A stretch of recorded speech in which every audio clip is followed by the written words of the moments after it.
Hello and welcome to The Fault of Horror. I'm Chris, and recently I had a birthday. I turned 40, so I figured, what the heck, let's do my favorite movie for each of the last 40 years. Starting in 1981, the year I was born, I'm gonna go with Happy Birthday to Me. No, I'm just kidding, but I thought that was kind of ironic that that movie actually came out the same year I was born. 1981, I'm actually going with The Prowler. There were a lot of good movies that year, and I definitely throw this one more so in that so bad it's good kind of realm, and I love the soundtrack. I think this is some of the best effects of Tom Savini's career. I really enjoy them, and I know it drags on a little bit towards the end and the plot's sort of phoned in, but it's still a blast. 1982, The Thing. What else would it be? Of course it's The Thing. 1983, Cujo. I love dogs, but when I was a kid, this made me feel sort of intimidated by them. 1984, A Nightmare on Elm Street. Likewise, this is a movie that just sort of made people fear the simplest of things. It's kind of like Jaws made people not want to go swimming in the ocean. A Nightmare on Elm Street made, young people not want to sleep. 1985, Day of the Dead. This is my favorite of George Romero's The Dead series. 1986, The Fly. 1987, A Nightmare on Elm Street 3, Dream Warriors. This is my favorite one of that series, and the Nightmare franchise is the only one that you'll see more than once on my list. 1988, I went with They Live. It's debatable whether or not that's horror, though. So I'll say honorable mention, I'm going to go with the Blob remake. 1989, I chose Leviathan. This is a unique choice because I actually only first watched this movie very recently, just within the last couple of years. Multiple people had recommended it to me, and it sounded like it would be right up my alley, and it definitely was. 1990, Misery. Great movie. 1991, one of the most unique choices I made, Nothing But Trouble. It's definitely more of a comedy than horror, but it's one of those very gross movies. It just makes me feel like I need to wash up, clean myself off after watching it. It's just disgusting. And I love the Digital Underground cameo in there. 1992, Candyman.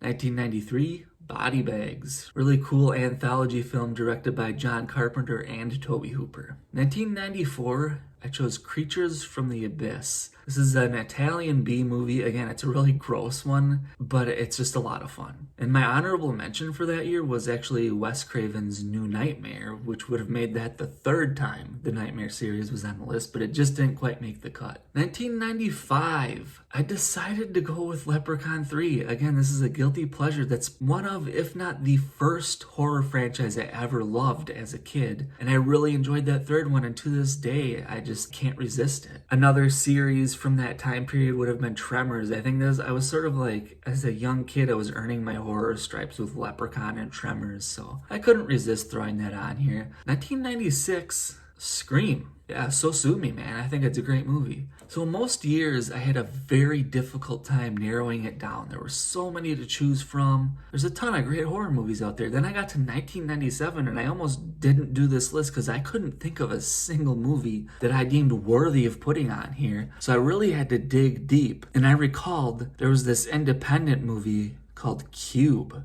which is really good. I highly recommend it. 1998, Halloween H2o. It's really cool. This was like, the original Halloween basically made the slasher genre into what it became. And then movies like Scream sort of paid homage to that. And then Halloween like returned the favor and made like a Scream style slasher film. It's kind of weird, but I really love seeing Jamie Lee Curtis back and everything. 1999, Sleepy Hollow. This is Tim Burton's loving homage to the Hammer films, and I love it. 2001, this is another pretty decent year. And again, I went with a movie that I had only seen more recently called Bones. It actually stars Snoop Dogg. And what really caught my attention is it's 100% practical effects, and you would not know it by watching it. It's pretty impressive. 2002, this was a tough year, man. I really wanted to pick Bubba Hotep. I went with 28 Days Later. 2003, High Tension is what I picked. I watched this movie when it first came out, and I did not watch it for the second time until just like last year. I found myself every now and then I would think about it. So it stuck with me, and I think it's for good reason. It's definitely a solid film, very underrated movie. 2004, oh, this is sacrilegious. I picked a remake. How could I do such a thing? Dawn of the Dead. I think this is an awesome movie. 2005, The Descent. I remember reading that book and then finding out that the movie is not actually based on the book, which is a bunch of BS. It definitely is. For 2006, I almost went with another remake, The Hills Have Eyes. I honestly think that might be the most underrated remake there is out there. Nobody ever talks about that, and call me crazy, but I actually enjoy it more than the original. I love Wes Craven's original movie. I just don't think it's really one of his best. I didn't pick that, but for 2006, I chose Final Destination 3. This entire series, minus the fourth one, is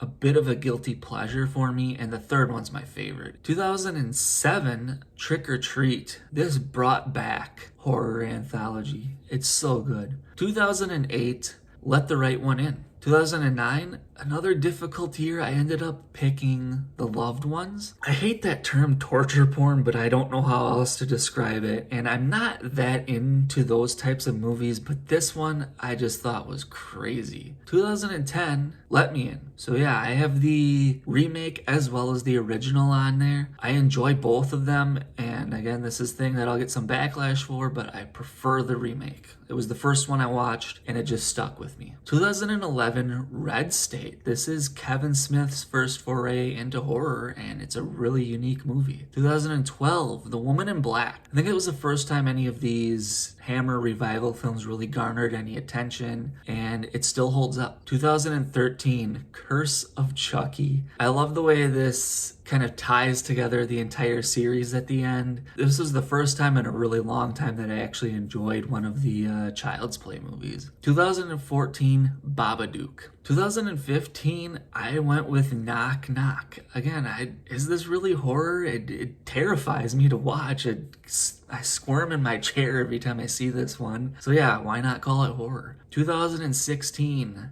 Split. 2017, The Mummy. No, I'm kidding. Of course I've never watched that. I did not pick The Mummy. 2017, Gerald's Game. And honorable mention, It. It was a very great year for Stephen King adaptations. 2018, Hereditary. And 2019, I almost picked Midsummer. I almost picked both those Ari Aster movies, but in 2019, I just couldn't find any reason not to put Come to Daddy. I seriously laughed while simultaneously turning my head away from the TV. It's hilarious. It's disgusting. Elijah Wood is like this horror movie buff, and I'm always interested in seeing what he's gonna do next. And this one was a home run, amazing movie. 2020, the final one on the list, I went with The Invisible Man. This has got me excited for what this Universal Dark Universe does next. I'm really anxious to see where they go from here. Hopefully the rest of them are all just as good as this one. But that does it.